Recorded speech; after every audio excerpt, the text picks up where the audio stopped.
every Tuesday we bring in immigration updates from Reddy Neumann PC. Emily, what do we have today to discuss? Yeah, today we have big news on the H1B visa category. On Friday, we got advance notice about a huge proposed regulation. Lots of updates that they are planning, updates to the lottery, updates to the cap gap, updates to specialty occupation, site visits. So we'll break all of that down and go through the good and the bad of that proposal and what we can expect. And then we'll talk about whether there's going to be a third H1B lottery. We've are nearing the end of the filing period for the second lottery. So if we do have a third one, when is that likely to happen? Then we'll talk about processing times for PERM applications. We're in October 2023. Where are we at on processing those applications that were filed still a year ago? And lastly, changing employers on an H1B visa, things that you should consider during that transfer process. Should you do it in premium? Should you wait for the approval? All of those things that you need to worry about.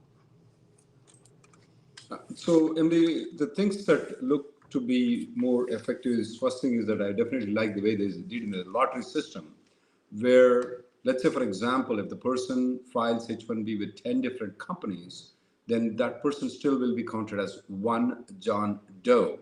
So then he gets, once he gets selected in the lottery, that means that it's not going to be multiple applications. Even if you file multiple 20, 30, 50 applications also, you're only counted once, you're not counted twice. So it doesn't give any advantage for persons to file an application when, multiple applications. That's definitely a good step, I like it.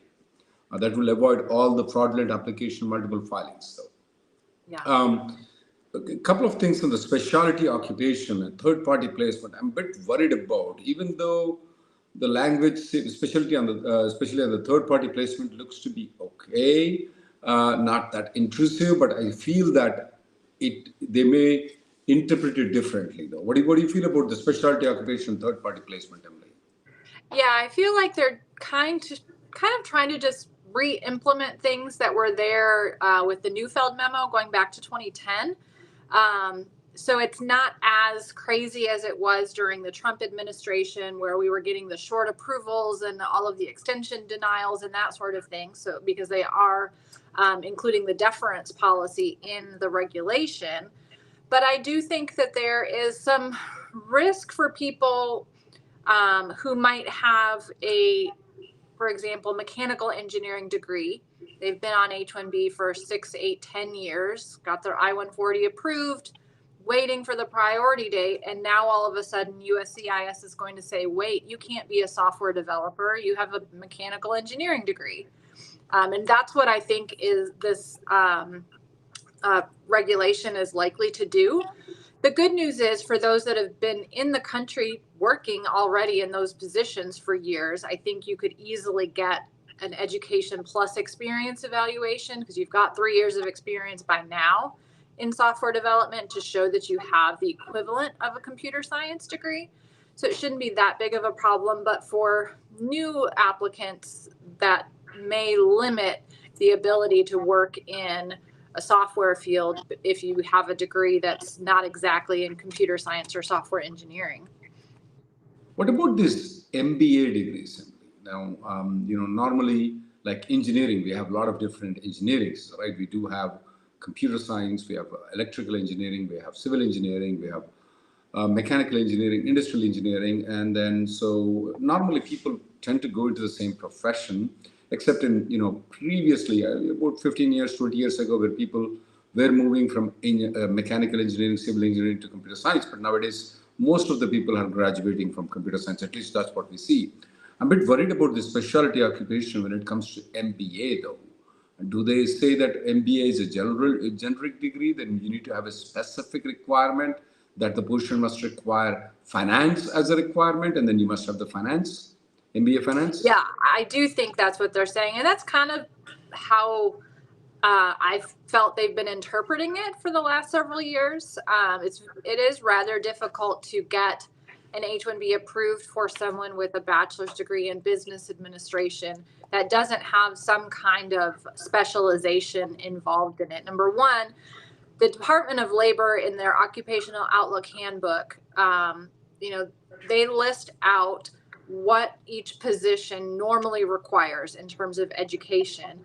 And there aren't really any positions out there where the Labor Department comes out and says this job normally requires at least a bachelor's degree in business administration. DOL is of the opinion that if someone wants to start a business, run a business, manage a business, you don't need a business degree to do that. You can just do it. And not everybody that is in business has a business administration degree. So for that reason, the job doesn't require that degree. Therefore, it's not a specialty occupation.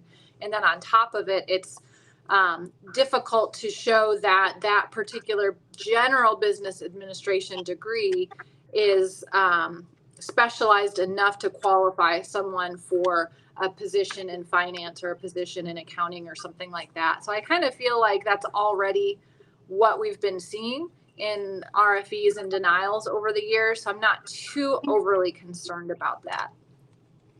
I'm also looking into the amendment of the petitions of the matter of similar solutions where people move from, let's say, for example, from Dallas to California. They have to file an amendment. They're codifying most of the things that they're already implementing. And also that maintenance of the status, Emily, where we normally we are required to provide the maintenance of status when we file, whether we file a change of status, extension of status, or amendment of status also. But they're now requiring to file the quarterly tax returns and tax returns of the company. That looks to be a little bit more intrusive. Now, by reading of this proposed regulation, though, it looks like we should be fine, but I'm just worried. What if Trump administration comes in again and they interpret it more strictly than that of the Biden administration? If we go with the Biden administration with this regulation, I think so we'll be much better off than what we are right now.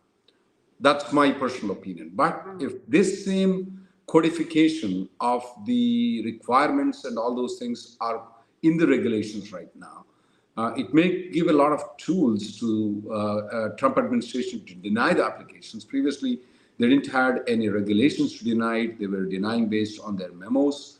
And now they have regulations that they can deny it, which may be a tough time for us. Exactly. Yeah, I 100% agree that it might be fine in some administrations, but in others, they could, it's a double-edged sword, I guess, that they can use the fact that this is now all regulatory against us in the future. Yeah, a couple of other things that I want to let people know is that the FDNS visits, which was an optional right now, that means when FDNS comes and visits you or your employer, you're under no obligation to give out information they're asking. However, when these regulations will become effective, though, it may become mandatory for you to provide and also for employer to give access to the information for the FDNS. That looks to be a little bit more intrusive. Amendment requirement, we already know that we are already doing it. So that shouldn't be much of a problem going forward. Anything else, Emily, on this particular regulations that you want to inform? Yeah, I mean, they've interestingly are kind of changing the definition of U.S. employer to basically make it easier for someone who's the H1B beneficiary, the employee, to actually own the company that sponsors them for the H1B. So I think it's somewhat good in that it's meant to be, encouraging entrepreneurship and getting people to start businesses and hire U.S. workers and help the economy and that sort of thing. But at the same time, they're proposing to limit the period of approval. So you can only get an H1B for 18 months if you are a majority owner of the company. And then your next extension would be for 18 months. And then after that, you can get it in 3-year increments. But there's not a lot of information about, any specific requirements that the company has to be a certain size or certain income or anything like that. I mean, I could easily see people who are, in their 60-day grace period between jobs and aren't finding another job. They'll just start a business and sponsor themselves.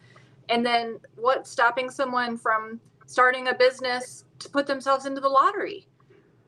You know, so that makes me a little nervous that there's some possibility. But I think so. I think so. I think so. The intention of the administration seems to be that with the restrictions that we have right now on the people to own the businesses and run their own businesses, we may not be getting the big corporations, let's say Apple and other those kind of companies. If some immigrant want to start it, though, it becomes very tough. But with these provisions on the H1B, though, if some entrepreneurship whose guy is just on OPT and STEM extension wants to start up a company and take the company to a higher level, he doesn't have a chance right now, or it's very restrictive right now. But with this new regulations, though, it's encouraging those people to do a lot more than what they can achieve under the current regulations. I think so. Now, of course, there will always be some misuse in this aspect, though. Now, hopefully so with the FDNS site visits, that's going to be restrictive. And also, it's only 18 months. And after 18 months, this person has to provide the paychecks, W-2 forms. He has to provide the quarterly employee tax returns and all those things to show that this person is still employed. So definitely, I see some checks and balances there, Emily, not just a free fall. But we're not going to miss out the unicorns, what we call it, is these people who start their own company and become billionaires. I think so. We may get some of those unicorns just because they pass this new regulations. So it's definitely an encouraging sign. I hope so. More FDNS visits will be there on these kind of self-employment so that people don't abuse this. Yeah, and I think the other thing to be aware of is the timing of this regulation. We're in the comment period. I think we have till December 24th to submit comments. And then once the comment period ends, USCIS has to go through all of those comments, come up with their final regulation, explain why they made changes or didn't make changes or what the public commented about, and then put this proposal, the final regulation forward that typically has a start date, an effective date, 45 or 60 days into the future. That's getting really close to next year's lottery. Are we going to get this in time for March 2024? And they did mention that what it sounds to me like is they're planning on breaking this up into separate regulations. And so possibly try to do one regulation that just deals with the lottery and maybe cap gap and get that implemented by March. And then everything else will come later is what I'm hoping for, because we can't go through another lottery like we had this year with 700,000 registrations. Yeah, I think so. What I'm thinking about is that it's complete overhaul of H1B regulations, and there hasn't been anything like that since, I don't know, maybe past 20, 25 years. So definitely, I'm expecting that they should do the lottery initially. That will be effective on March 1st, and then maybe probably by about June they can have rest of the things get effective. I don't know why these people go to the end of the time why could not they have issued this one about 3-4 months ago? That would have been made easier to get this one published effective by March 1st. So, but yeah. They knew this was a problem on April 1st. Why did they wait until October? Yeah. They could have done the cap part separate months ago and had it in place and ready to go for next year. But they did say that they've already started some of the background steps to get the lottery registration electronic system ready for these changes. So hopefully it'll be in place for next year. Let's move to another topic, Emily. The PERM applications, guys, for those applications that were filed in December of 2022 are still pending. The applications that were being filed in October of 2022 are getting adjudicated right now. The applications that are filed in November, they are kind of getting adjudicated a little bit, but the ones that are filed in December of 2022, we haven't seen many of them getting approved at all. And what is expected going forward, Emily, on these PERM applications, though? I definitely think it's not going to get better anytime soon. They don't seem to have taken any steps to make things better and improve the processing times. And at the same time, during this time, they've implemented the new version of the form, which has been a mess from how they implemented it. They don't even have training guidance for their officers on how to adjudicate the new form yet, let alone provide the people that are filing applications on this new form with any kind of guidance. And so I think we're going to see more denials coming out of this new form, which is going to cause more requests for reconsideration, because DOL is going to have to figure out how they actually intend to implement and adjudicate this form. So that to me means longer processing times. I don't see it getting better anytime soon. One other thing, that idea that came out recently, Emily, that we may have to discuss with Stephen Brown, the litigation head, is that the priority date is established at the time when we file the PERM labor application. Okay, everybody knows that. Now, previously, the prevailing wage used to take maybe 2 to 3 weeks to get a prevailing wage approval, or in some, 2 months though. Right now, prevailing wage is taking 8 months though. Can we sue the Department of Labor? Hey, or the entire government to say, hey, where my priority date is supposed to be established on the time when I file labor certification, but you're not giving the prevailing wage for 8-9 months though. That's one thing that the priority date is. The second thing is that the regulations stipulate that my labor certification must be pending for 1 year to get the H1B extended, right? For a period of 1 year. Now, if the I-140 is approved, I can get it for a 3 years H1B, but if it's pending, labor is pending for 1 year, then I can get the extension by 1 year increments though. Can I not go based on the prevailing wage filing thing and say, hey, look, my prevailing wage has been filed in 2021 and my labor certification has been filed in 2022, so give me the priority date of prevailing wage. Yeah, on the prevailing wages, suing the government for those delays, I definitely think that is a possibility. The problem that we face is the prevailing wage, when it's submitted, it's not tied to a specific employee yet. It's just for a particular position.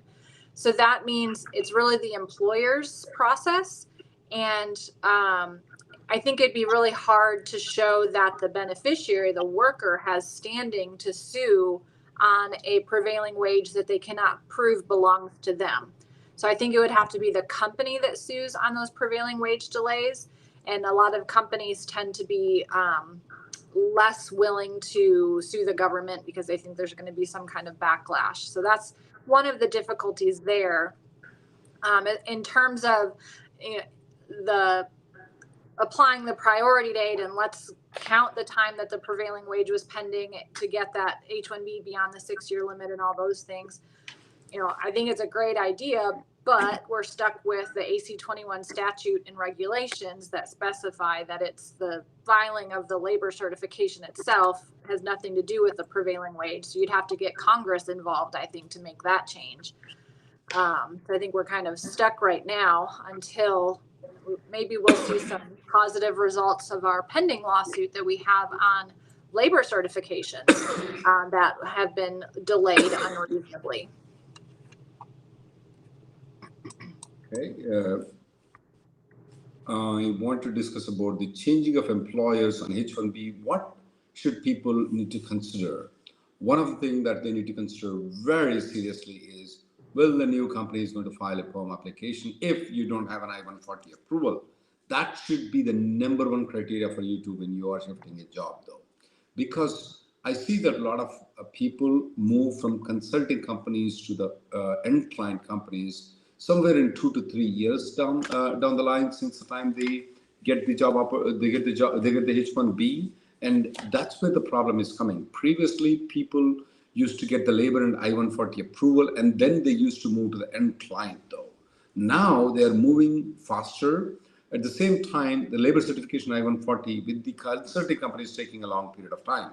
So they are not having an I-140 approval with company A. They're moving to company B, and company B is not going to file the labor certification for a while. And by the time they warm up and they do the labor certification, it's expiring 6 years.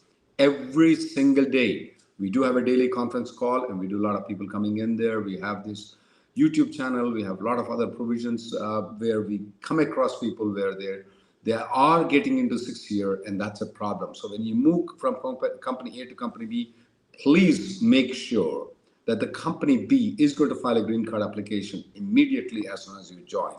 That should be your top priority for you when you go in, because once you get your I-140 approval, and it's been more than 6 months though, then you're practically free to move to company C, company D, company F. But if not, that's going to be a major problem. Emily? Yeah, and I think that the other things to think about are, when are your current I-94 expiring? You want to make sure that you have enough time on that to get the transfer approved. Although you can transfer with very little time left, it's just riskier to do that, because if the transfer eventually gets denied after your current I-94 is already expired, it's much more difficult to get back into status. You practically have to exit the country in order to do it. And you'd be considered unlawfully present during that time. So that's something to consider. Also, deciding whether you're going to join the company based on the receipt notice or wait for the approval notice, because you can join based on the receipt while it's pending. If you're going to do that, you want to have some kind of assurance that your transfer is going to be successful, because if you file the transfer, move to the new company, and then the transfer gets denied, again, that can put you out of status and make it difficult to get back into status. So some people may prefer to wait for the approval, but if you're going to do that, premium processing should be discussed, so that you can get that approval quickly, because regular processing times, they're just all over the board.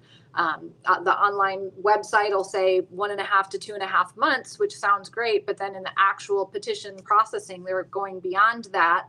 And then it's difficult to put in a service request because they put these crazy dates about when you can contact them on a case that's outside normal processing time. Let's go to questions, Emily. Yeah. Okay. The question that comes from Srikanth is that he is now in Canada. He's working in Canada. He's trying to obtain the EB1C. While he's in Canada, can he visit his family on B1, B2? Or is it strict no entry into United States in that 1 year period? No, you can come here in the United States on B1, B2. But please make a note that any time period that you spend in United States on B1, B2 will be deducted from that time period that year. For example, if you started working with the company in Canada from June 2023 and you are contemplating of completing the 1 year period in June of 2024, if you have spent 1 month in United States, if you have spent 1 month in the United States, then it's actually you have to wait. You have to wait until you complete. You have to wait until July of 2024. Though the reason is that since you spend 1 month period in USA on a B2 visa, that will be deducted from that period of time. Ashwin wants to know, do we need to process the I-140 again and again every time we change the job until we get the green card? The priority date is fixed, but what needs to be done every time when we change, and what happens if we don't? So when you're looking at the priority dates in the visa bulletin, and you can see that it's going to be 10 years before your date becomes current, there's not really as much rush for you to hurry up and get a new labor, a new I-140 with the company that you're with now, just to do it again if you change employers 4 years from now, because you have such a big wait. So really, you can keep using the original employer's I-140 approval to change your employer, get the H1B transfer, keep extending your status. But by the time your priority date becomes current, that's when you need that employer to have the labor certification and I-140 in place. So for a lot of people, there is no need to continually get these new I-140s every time you've changed jobs, but you do have to monitor that visa bulletin and your priority date and calculate how much time it's going to take for you to get the labor and I-140 approved. Right now, plan on 2 years, and then decide when to actually start that process and which employer to start with. A question from David: will the multiple filings of the H1B the regulations that is prohibiting those things. Will it be effective of fiscal year of 2024? Yes, we are anticipating that at least that provision should be effective by March of 2024. That is what we're expecting, but we'll have to see how the USCIS is going to act. David is also asking an interesting other question, that the new PERM application forms that the DOL has devised, is that going to reduce the time period that it's taking for the labor certification approvals though? No, it doesn't look like that. They've made it a little bit more impractical though. So definitely we don't see that has been reducing it. In fact, we feel that that's actually increasing the amount of time though. Arthur has this question from YouTube. Arthur has an I-140 approved and his 485 has been filed. He is a postdoc and he wants to move into the industry position.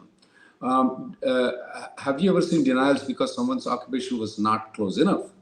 Well, very rarely that we have seen.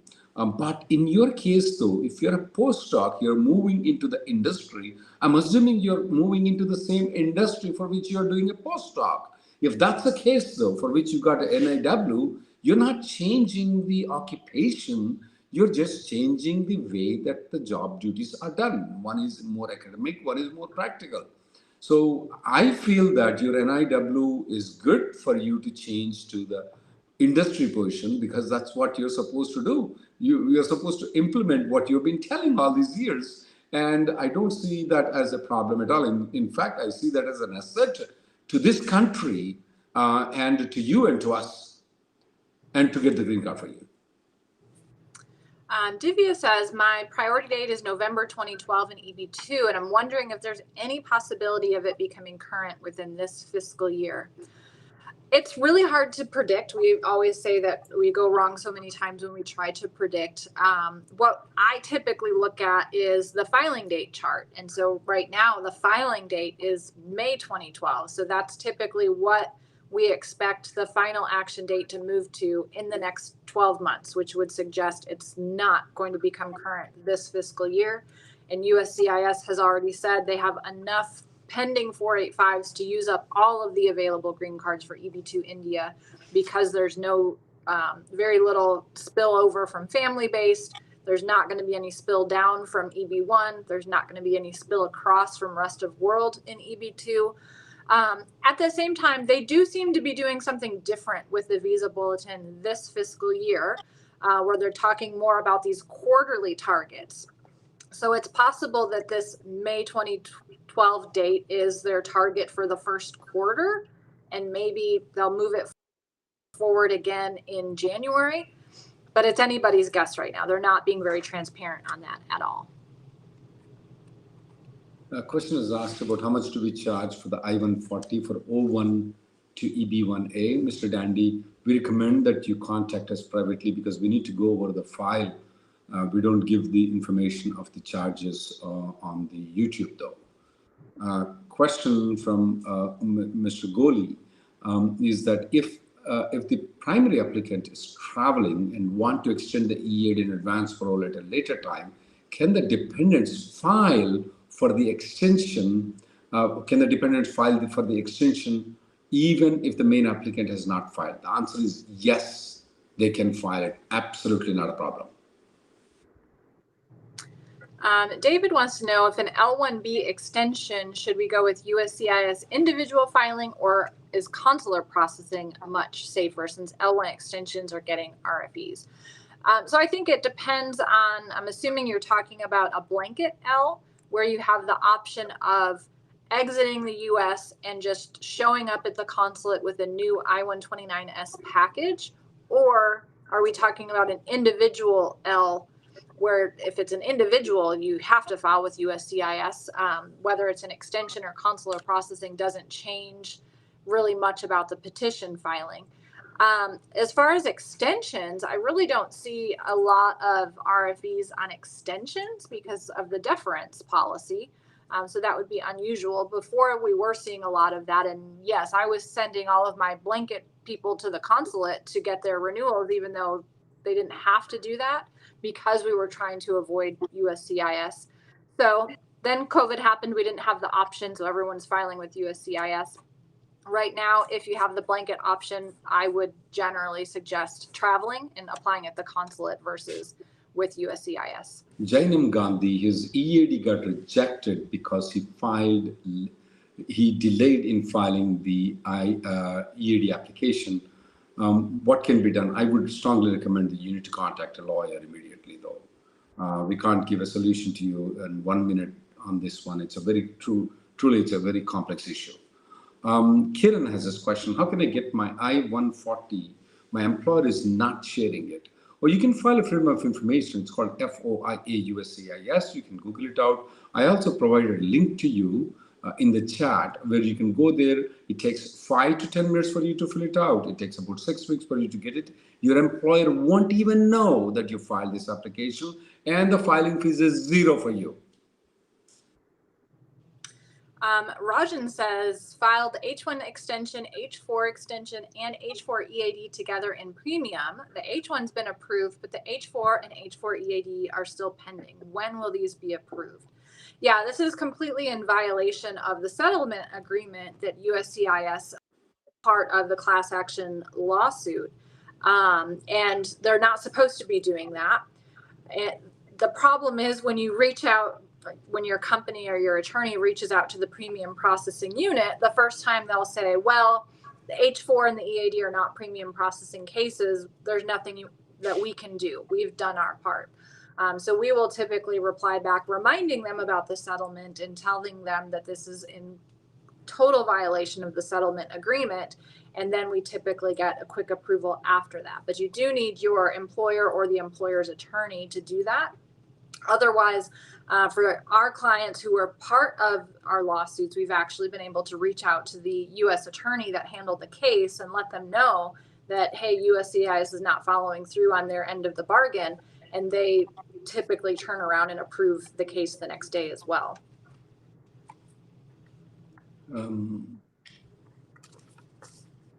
Is there any chance that EB1 filing dates move to April 2020? Well, it's very hard for us to predict it. There's a question on the Times of India article where they are saying that EB3 and EB2 project dates may not be able to move in fiscal year of 2024. A very good chance for that. I mean, very good chance that EB2 and EB3 may not move in fiscal year 2024. Meet Sings says, if there is a third round of the lottery and my H1B is selected and I travel to India, will that be an issue? What can I do if I have to travel? Travel is not a problem for filing the H1B petition. If you are outside the country during the filing window, your employer has to file requesting consular processing. And then once that petition is approved, you'll have to go for visa stamping for that H1B before you can come back to the US and start to work for the company. Otherwise, if you, depending on what your current status is, if you have the ability to travel back into the US before the petition has to be filed, then a change of status can be filed and the travel is not an issue. So it's just all about the timing and where exactly you're going to be during the filing window. Guru Singh's question, he has a mechanical engineering degree, has 15 years of software development experience. Is it expected for him to have any problem in the H1B extension as he can we not relate 12 years of work experience to 4 years degree? Yeah, we can. I don't see that should be an issue for you. For those people who don't have experience, that probably may become an issue. But for you, I'm not expecting that to be an issue. Mr. Guru Singh. Sajesh says, now that they mentioned that the cap gap is going to be extended, is it only till April of the following year, or can I extend it more than that? So just a reminder, this is just a proposal, so it's not actually implemented yet. But assuming they do implement it, that would mean that when you file your H1B petition, assuming you're selected April 1st, 2024, if your OPT expires anytime between April 1st, 2024 and April 1st, 2025, you automatically get the cap gap extension to allow you to keep working based on your pending H1B petition. April 1st of the following year is the longest that you can get that extension. They won't extend beyond that. So if for some reason your petition is still pending a year later, maybe there's a third lottery and we don't file till December and it's still pending in April, the cap gap ends April 1st, according to this proposal. Do we need to file an amendment for H4 dependents? The petition has already been approved from my previous filing. No, every time you file an amendment, though, you don't have to file a H4 application amendment. It's absolutely not required. Only when their I-94 is expiring and your I-94 is expiring later on, though, you definitely need to file an extension. But if it's just a mere amendment without extension, absolutely not needed. Divya says, my employer suggested to wait until I come back from an international trip before filing the H1B extension because they mentioned there could be issues with the I-94. Can you elaborate? Yeah, I agree with that. That's what I recommend as well. So on your current approval notice or your most recent I-94, you'll have a specific number, 12345. And then when you file your extension, you have to list that number on your I-129 petition. And whatever number's on the I-129 petition, that's the number that USCIS is going to give you on your H-1B extension approval notice. Problem is, if you travel in the meantime, when you come back into the US, you're going to get a different I-94 number, 34567. That number is not going to match the number that's going to come on your later issued approval notice, causing a mismatch between the two numbers. And sometimes we see a problem with driver's license renewals because the states use the SAVE system. Sometimes you may have difficulties with fixing things with the Social Security office if you have to deal with that. So we do recommend traveling first, coming back, and then filing the extension, or file the extension early, get it approved, and then travel and come back. Pawan has this question. He's filed a 485 application and he has a H1B stamped in the passport. Can he immediately travel after the 485 application? Will it cause any problem for his 485 application? You can travel, absolutely not a problem. The only thing is that your I-131, which is also called as advance parole, will be denied. So as soon as you come back, I want you to file an advance parole one more time. Puneet says, if I'm starting my company with the new rules, can I get a concurrent H1B without fulfilling prevailing wages? No. So again, the new rule isn't actually a rule yet. It's just a proposal.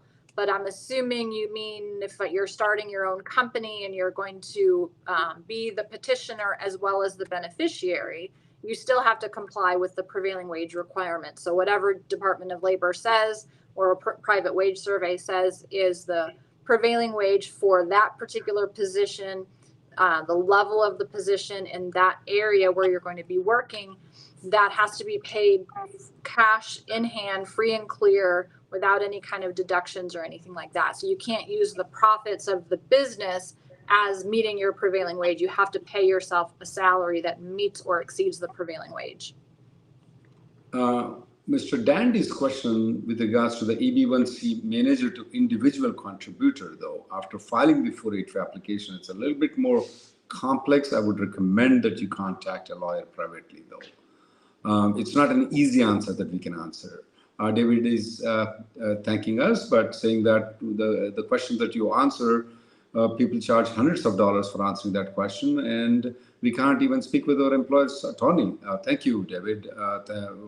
Thank you for the compliment. I also want to thank everybody that you have given an opportunity for us to answer these questions. This actually sharpens our mind. If we just sit down and not answer this question, we won't be as we will not be as efficient as we are. And because you are giving us an opportunity to answer your questions, we're getting much better. But don't forget, David, we do have a daily Zoom conference where the link is provided, where we have interactive question and answers, where we answer the question.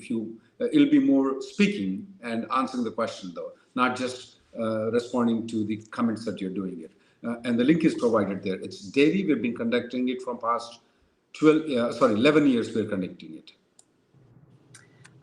Ravali says my current employer is threatening to send a termination letter within 7 days. What are my options, and will I be out of status if they send me a termination letter? So with H1B employment, It's generally at-will employment, meaning an employer can terminate your position at any time, and you can quit at any time. They're not required to give you advance notice. And whether they send a letter or not, if your employment is actually terminated from that date going forward, you have 60 days where you're in a grace period, where you're lawfully able to stay in the country to try to find a new employer and file an H-1B transfer or file a change of status to some other visa category. So that's the status issue. Yes, if you're terminated, you've got 60 days to find the new job and file the transfer. At the same time, there are certain requirements that a company has in order to be in compliance with the Department of Labor's LCA regulations.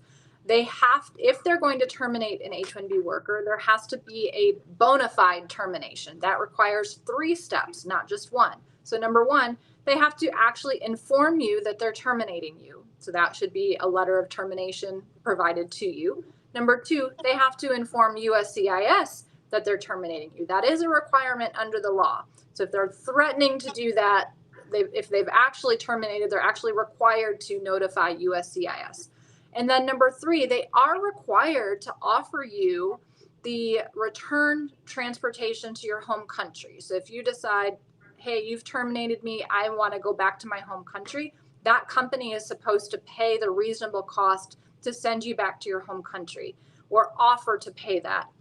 Those 3 things combined are what create a bona fide termination, and that stops the employer's liability for having to continue to pay your salary. If the employer has not done all 3 of those things and they're not paying you properly, you could actually file a complaint with the Labor Department to potentially get back wages that you might be owed.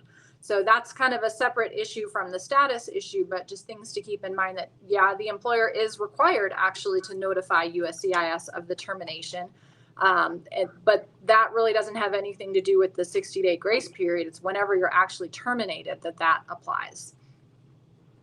Biram has this question. 25,000 excess, the spillover green cards for family-based green card, what happened with them? But they are going to be used up. Even if they are going to be used up, the priority date is not expected to move much further for Indian nationals. So it's already been accounted for. Mr. MKK and Mr. Ali Khan has this question, which I need your involvement in it. Will there be a third lottery? We missed the point. Oh yeah, we forgot to talk about that. We forgot the topic. Yes, that is an important issue. Will there be a lottery? My guess is that yes. The reason is that we see a lot of the companies not filing, those people who are involved in the multiple filings of the H1B, even though they got selected in the lottery, they are not filing. We see that very many times. We do consultations. We get a lot of consultations of the H1Bs getting revoked, notice of intent to deny.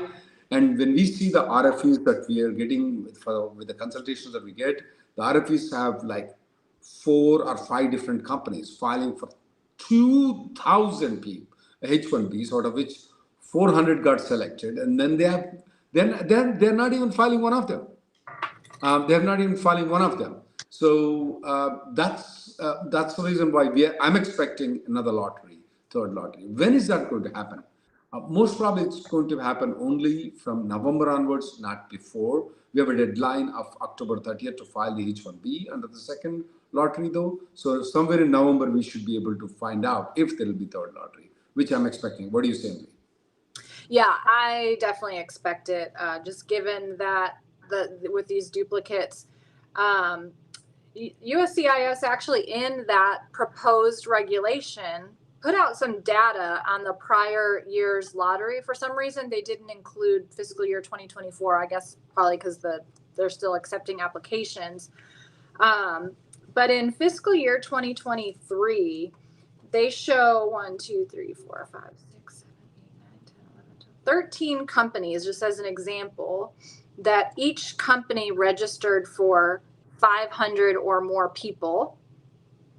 And of that, they each had about 180 selections.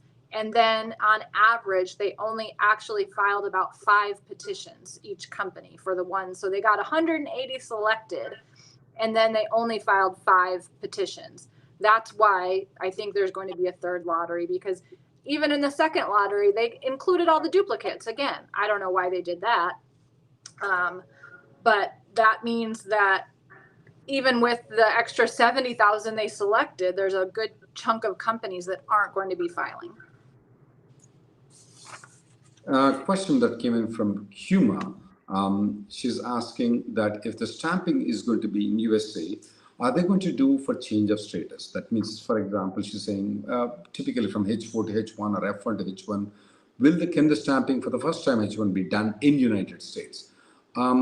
At this point of time, it doesn't look like it's going to be. It's going to be only for the extensions, though, rather than the change of status. That's what I look into it. Now, at a later date, though, they may change that to change of status, but initially it will normally be only for extension of status. Raj? DJ wants to know, my wife is also on H1B and my kids are dependent on her, but can I file my 485 with her and the kids as the dependent, or do they need to be dependent on the H4 dependent on my H1B? So you can file all together, regardless of whose H4 is on whose H1B. So if you each have your own H1Bs, regardless of which one the kids are under, everybody can file together as a family for the 485. Is filing EB1C I-140 on L1A blanket petition better than L1A individual petition? No, it doesn't matter whether it's an individual petition or a blanket petition. Raj has this question. He has the 485, his filing dates are current, which he can file, and his family is in India. Can he file for the family? No, your family has to be in USA to file the 485 application. Please get them in USA. People wait for decades to get the final action for filing the 485. And you got this opportunity, your family is there. Book a first class, book a next day ticket for them to come into the United States, please. Raghavendranath says, any updates on domestic visa stamping? Kind of. So we do know that there is the proposal, the regulation to recreate visa stamping in the U.S. has been sent to the OMB, Office of Management and Budget, for their initial review before it can actually be published in the Federal Register. So they are moving forward with it. How long it will take for them to move forward just depends on how long the OMB takes to review the process. In the past, they've taken anywhere from a few weeks to several months to look at a regulation before the government can go forward and propose it. Question: if the Trump comes into become the president, can he eliminate the H4 EAD? He will definitely try, but once the EAD has been granted, though, it may become tough for any administration to take it off. That's what we have seen when Trump was there, though. But yeah, there is a chance he may take it off. He may take it off the H4 EAD because he doesn't have to go to Congress for sure, because H4 EAD was not granted by Congress, so he can do it by himself. Cancel it. Kumar Amit, January 2016, should I give up the GC dream?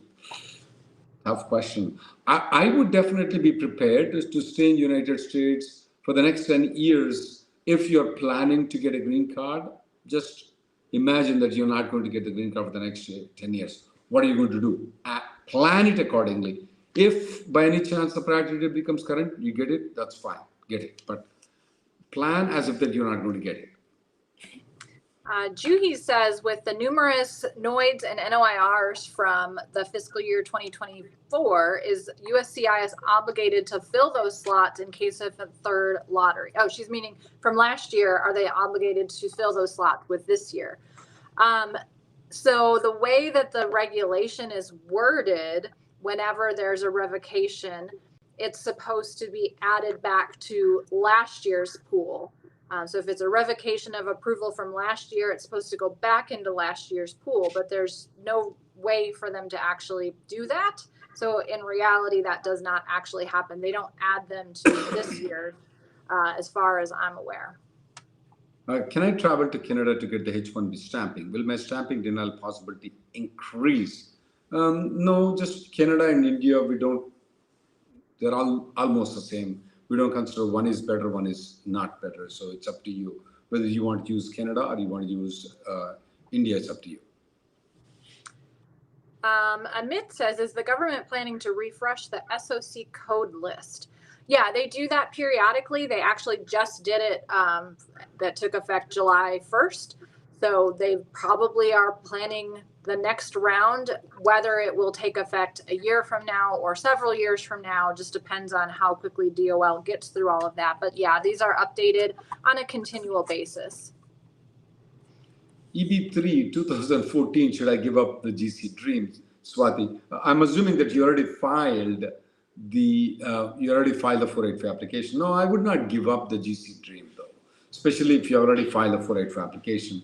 The main thing is that, hey, you are in adjustment of status. Most probably, once you're in adjustment of status, though, you have a lot of benefits. Though you don't have to do the H1B, and you can be an EAD. And now they're telling EAD is going to be for 5 years, and they're also issuing 5 years advance parole, and the filing fees is 0. So definitely 2014 August, definitely I would not give up the green card dream. Third lottery, we already addressed that question, guys. Nitin says, is it okay to travel to Canada to get the H1B stamped? Will I already the answered that. stamping, I already answered that question.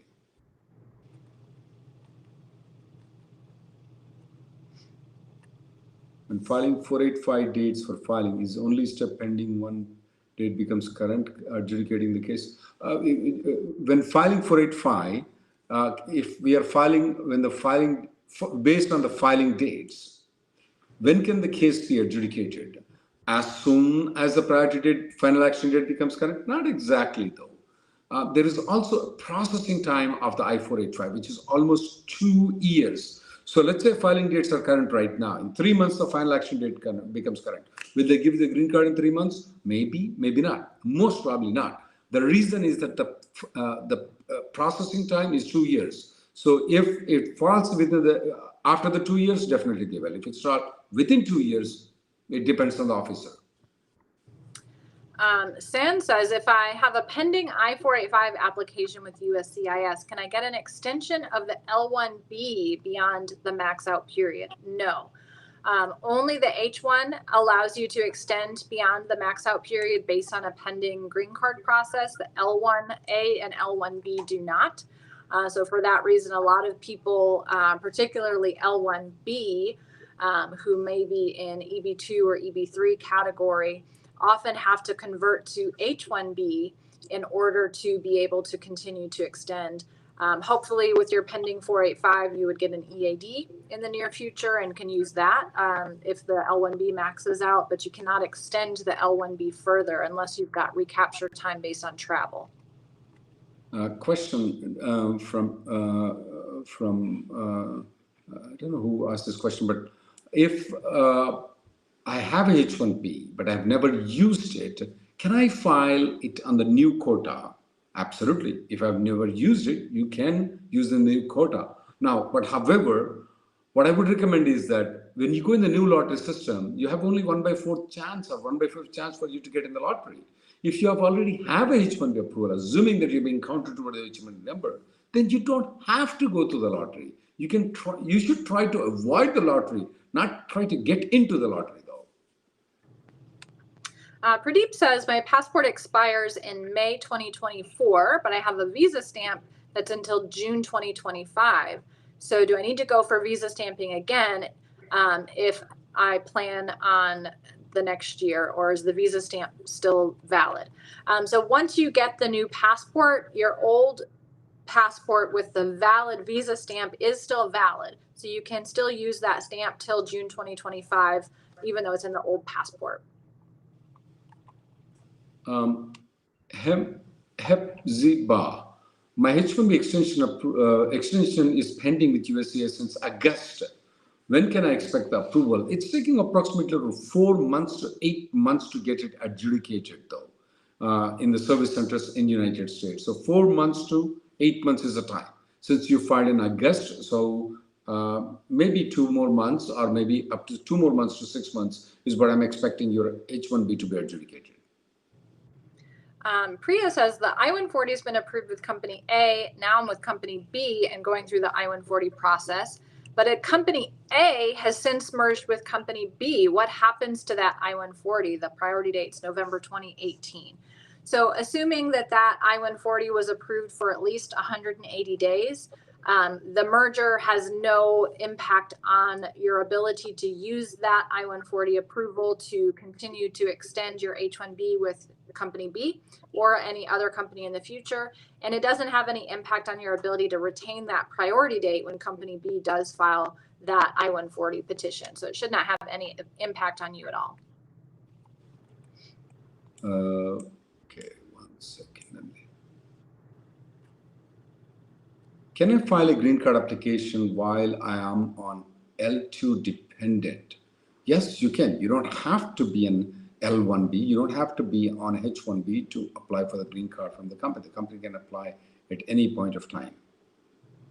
Santosh says, I'm a full-time employee for a bank and have my I-140 and PERM approved with the same employer, but now I want to change the work location to be remote and telecommute.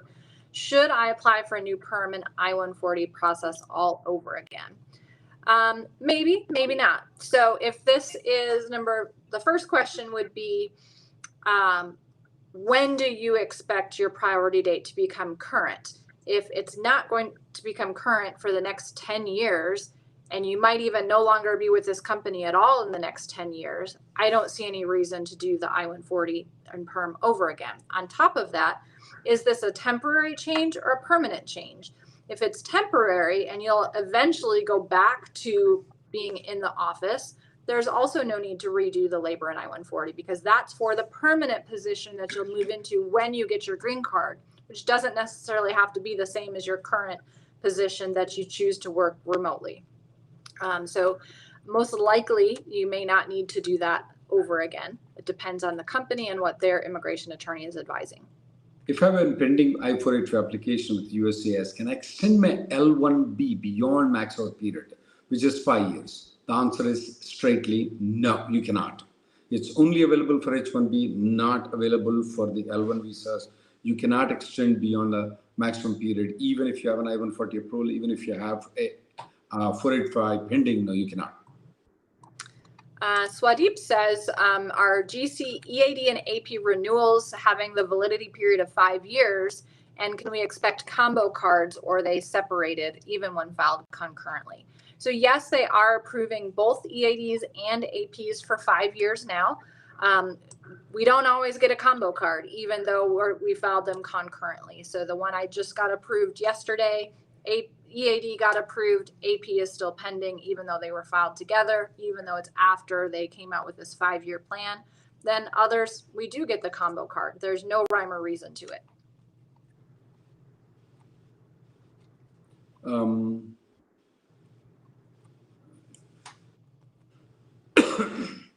Kolluru has this question. Is there any way I can find out my old employer PERM status in 2015? My question is that what are you going to do? Even if it's approved, it's not going to do any benefit for you because it's your I-140 that needs to have been applied. Just because your PERM is approved, it won't. But to answer your question, yes, there are ways.